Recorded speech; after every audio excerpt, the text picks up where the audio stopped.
Dipa Ma, Chapter 10, Fearless Daughter of the Buddha. Quote, I can do anything a man can do. Even as a widowed single mother, trying to undertake her spiritual path within the confines of a patriarchal and hierarchical Buddhist monastic system, Dipa Ma never doubted that she could reach the highest goal. At that time and place, there was no such thing as a women's liberation movement. Dipa Ma simply liberated herself. She once remarked, I have no fear. I am at peace now. Before Dipa Ma began meditation practice, she was known to be anxious and dependent on others.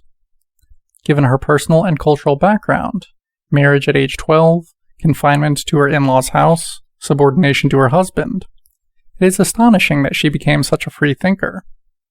She insisted, for example, that her daughter Dipa get a university education, and later was supportive when Dipa decided to leave her marriage. Dipa Ma acknowledged the difficulties of the women around her, but insisted that they too could walk the path to liberation. When you are born in this world, she told her student Primotoi Barua, you have to face many sufferings, especially if you are a woman. A woman's life is very difficult. But you need not worry about this.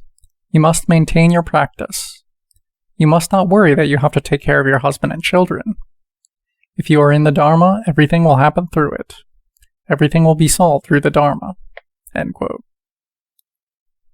In addition to spiritual counsel, Dipa Ma often gave practical advice to the women who sought her out.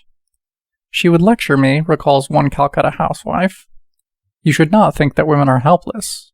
You are not helpless. First of all, you should get an education, and secondly, you should do service. If you take care of your economic condition, then you will be independent. End quote. Mostly, though, Dipa Ma gave strength to others by her own example. She was a master teacher in an almost exclusively male monastic lineage, and one of the first female Asian masters to be invited to teach in America. Dipa Ma never made much of those accomplishments, but her powerful example offers inspiration and encouragement to women of every culture. Challenging Tradition by Jack Engler. Quote, one day we were all sitting on the floor of Ma's room. It was very crowded and very hot. Munindra was sitting on a chair in the corner talking to Ma's students about the Dharma and their practice. He and I were the only men in the room. While he talked, Ma was sitting on her wooden bed, leaning back against the wall with her eyes closed. It looked like she had dozed off. She hadn't been well, and no one took any notice. The conversation was about rebirth. Somehow it got onto the rebirths of the Buddha. Obviously not thinking much about it, since it was part of the tradition, Munindra happened to mention that only men could become Buddhas. To become a Buddha, you had to have taken rebirth in a male body, according to later commentaries, not original texts. Suddenly Ma bolted upright, eyes wide open, and said in a tone of spontaneous and utter conviction, I can do anything a man can do. Our reaction was equally spontaneous. We all laughed, Munindra included. I think we all knew it was absolutely true. End quote. Emotions Are Not a Hindrance by Michelle Levy. Quote, when she mentioned that women could go deeper and more quickly into the practice than men because our minds are softer, that surprised me. That softness brings more emotion, more movement in the mind. A lot of women think that the emotions are a hindrance, but Dipa Ma said, women's tendency to be more emotional is not a hindrance to practice. She advised us, just watch the emotions and don't identify. Increase the mindfulness of noticing and the concentration. End quote. Gentleness and Power by Kate Wheeler. She was a combination of gentleness, no pretense, and power. The fact that she was a woman with so much depth and so much authority was a big deal. Nothing about her was what you would associate with someone who was going to lead you. She was not 6 feet tall and wearing a suit. She was a skinny, tiny thing. But she was incredibly thrilling because she did it. She went so far beyond anything. This meant that I might be able to do it too. End quote. A Lighthouse by Michelle McDonald. Quote, at the time I met her, there were mostly male role models, male teachers, male Buddhas. To meet a woman householder who lived with her daughter and grandson, and who is that enlightened, was more profound than I can ever put into words. She embodied what I deeply wanted to be like. Although I was already quite committed to the practice when I met her, she made freedom seem attainable. She simply did it. It was not some intellectual idea. For me to be a woman householder, and to see her as a woman householder, I immediately felt, if she can do this, I can too. She is like a lighthouse, a light I have oriented to when I have needed the courage to continue to walk the path. End quote. Enough, by Ajahn Thanasanti. Quote, coming from California, my personal image of a powerful woman was an Amazon who jumps in the back of a pickup truck with a chainsaw and is going to sort out the world. But the power of Dipa Ma was the power of touching the heart. I felt completely known by her, and yet I didn't need to hide or to be ashamed, because I felt both totally known and totally loved at the same time. I remember writing a letter home to my friends after experiencing that kind of love, telling them that if my journey had ended at that point, it would have been good enough. Just having made contact with that profound love was enough. End quote. There's Hope for Men, by Joseph Goldstein. Quote, Dipa Ma once said, women have an advantage over men because they have more supple minds. It may be difficult for men to understand this because they are men. I asked her, is there any hope for us? She answered, the Buddha was a man and Jesus was a man, so there is hope for men too. End quote. Research with Dipa Ma and Calcutta Housewives, by Jack Engler. Beginning of quote. After a year of intensive meditation practice with Munindra, I approached him about beginning my doctoral research on the process and outcomes of insight meditation practice. Part of this was an attempt to validate classic and contemporary accounts of the changes that were reported to take place following enlightenment. Finding subjects was no easy task, because it required identifying practitioners who had experienced at least, quote, first path, or first stage of enlightenment, and gaining their cooperation. To a traditional Indian teacher, this was an extremely unorthodox request, and Munindra was hesitant. After many discussions, he finally agreed to take me to Calcutta and introduce me to some of his most advanced students. Key among these was Dipa Ma, who was initially skeptical. Eventually, however, she introduced me to a number of her students, and volunteered herself and her daughter Dipa as well. Munindra himself agreed to participate. For the research, Ma provided all women in their middle age and older. It needs to be borne in mind that it is not customary for women to go out alone in India. These women belonged, with one exception, to the older culture, and most of them were extremely busy with the many responsibilities of running and maintaining a large joint Indian family.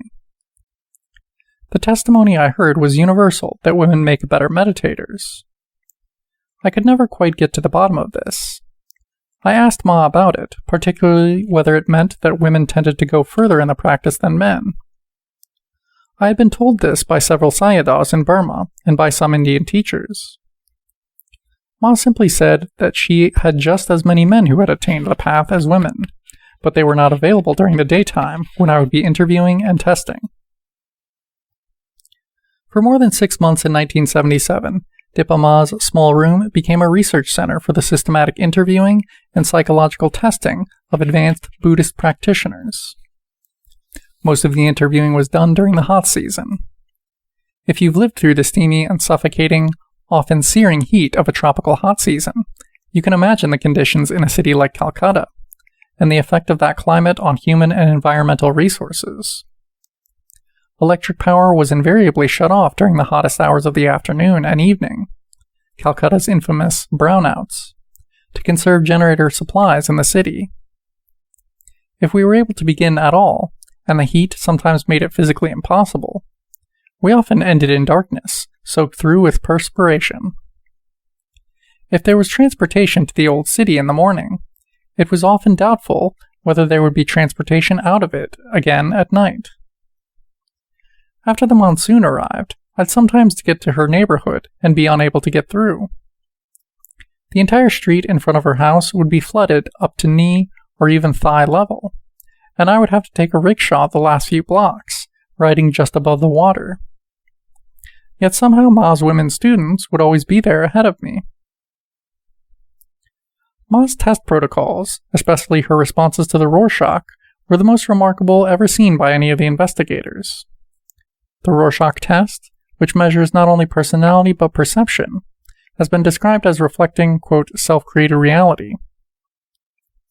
In Dipa case, the Rorschach results seem to confirm that she had undergone a profound cognitive emotional restructuring and psychic integration associated with the deepest levels of enlightenment. Among other things, she spontaneously and effortlessly wove each consecutive response across the entire range of cards into an ongoing narrative that revealed the whole of the teaching of the Dharma, all without once violating good form perception on each card. A remarkable achievement none of the researchers had ever witnessed. Reported in Mindfulness Meditation 2, in Transformations of Consciousness, Ken Wilber, Jack Engler, and Daniel Brown. Boston, Shambhala, 1986. Mountain of Serenity by Catherine Ingram.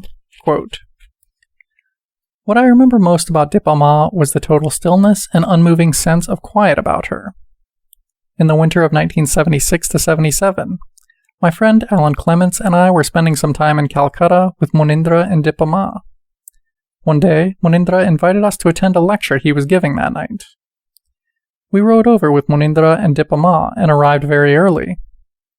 Alan, Dipa Ma, and I settled into the front row. Gradually, the room began to fill up. 20 minutes later, there were about 200 people jammed in a room we would not have put more than 50 in.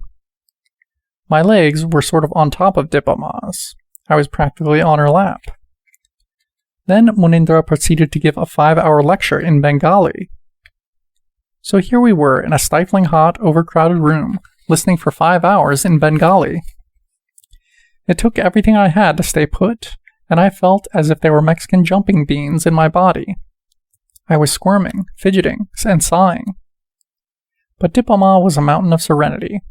She was in some kind of deep concentration for those 5 hours. And in my agitation, I kept coming back to her silence and stillness, and it would calm me. That was what got me through. She didn't even seem to notice my struggling. There was no judgment, just a radiating sense of ease and calm.